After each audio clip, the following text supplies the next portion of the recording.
Bagi yang mau mengakses seluruh soal di channel ini, baik soal ganjil ataupun genap, silahkan klik join atau gabung menjadi member Firman Parsel di dekat tombol subscribe ya, dan pilih level yang teman-teman inginkan. Halo semuanya, di sini saya akan melanjutkan pembahasan soal prediksi KSM Geografi tahun 2025 nomor 21 hingga nomor 25. Soal nomor 21, proses pengendapan sedimen yang terjadi di dasar laut dan membentuk lapisan batuan disebut dengan A. Sedimentasi, B. Erosi, C. Sublimasi, D. Vulkanisme, E. Kompresi. Jawaban yang tepat itu adalah A. Sedimentasi. Jadi sedimentasi itu adalah proses penumpukan material seperti pasir, lumpur, dan mineral lainnya yang terjadi di dasar laut, sungai, dan danau, atau yang biasa kita sebut dengan cekungan sedimen. Sedimen ini berasal dari pengikisan batuan yang terjadi akibat aliran air atau angin. Proses sedimentasi ini membentuk lapisan-lapisan sedimen yang semakin menebal seiring berjalannya waktu. Lapisan-lapisan ini kemudian dapat mengeras dan menjadi batuan sedimen. Sedimentasi yang terjadi di dasar laut sangat penting dalam pembentukan batuan sedimen, seperti batu pasir, batu serpi, dan batu bara. Oke. Lanjut ke soal nomor 22. Proses pembentukan batuan dari hasil pendinginan lava atau magma yang terjadi di daerah permukaan bumi disebut A. Batuan beku intrusi, B. Batuan metamorf, C. Batuan sedimen, D. Batuan beku ekstrusif, E. Batuan fosil. Jawaban yang paling tepat itu adalah D. Batuan beku eksklusif. Batuan beku eksklusif itu terbentuk ketika lava yang keluar dari gunung berapi mendingin dan mengeras dengan cepat di permukaan bumi. Proses pendinginan cepat menyebabkan terbentuknya tekstur batuan yang lebih halus dan seringkali berbutir kecil, seperti batuan basalt.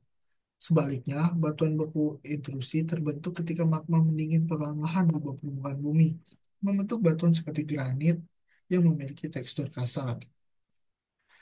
Nomor 23, fenomena yang menyebabkan terjadinya perubahan besar di bumi yang menyebabkan terbentuknya gunung api akibat pergerakan lempeng yang saling bertumbukan adalah A. Pergerakan lempeng divergen, B. Pergerakan lempeng konvergen, C. Pergerakan sesar, D. Pergerakan lempeng subduksi, E. Pergerakan horizontal.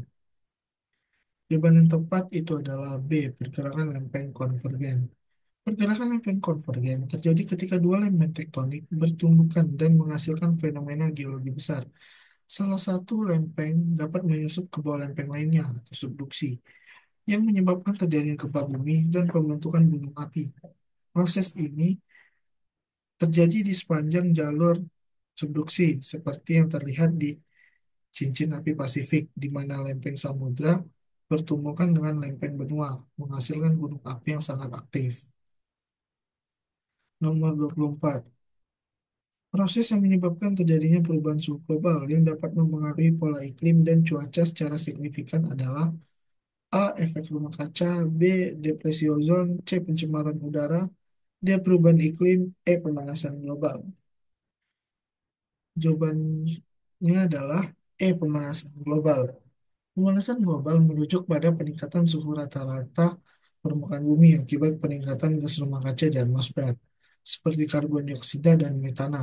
Proses ini menyebabkan perubahan iklim yang mempengaruhi pola cuaca global. Peningkatan suhu global berpengaruh pada banyak fenomena, termasuk pencairan es di kutub, naiknya permukaan laut, serta perubahan pola hujan dan angin. Pemanasan global juga meningkatkan frekuensi cuaca ekstrim seperti badai, banjir, dan kekeringan. Lanjut ke soal nomor 25. Proses pengendapan yang terjadi di daerah rendah oleh sungai yang membawa material sedimen adalah A. Erosi, B. Sedimentasi aluvial, C. Vulkanisme, D. Longsor, E. Kompresi tanah. Jawaban yang tepat adalah B. Sedimentasi aluvial. Sedimentasi aluvial adalah proses pengendapan material yang dibawa oleh sungai yang mengalir di dataran rendah. Material ini berupa pasir, kerikil, tanah liat, dan lumpur yang terbawa oleh air sungai dari daerah pegunungan menuju dataran rendah. Seiring waktu, sedimen ini mengendap di sepanjang aliran sungai dan membentuk lapisan tanah yang subur. Proses ini juga dapat menghasilkan delta sungai yang merupakan wilayah pengendapan yang sangat subur. Sekian penjelasan dari saya. Terima kasih.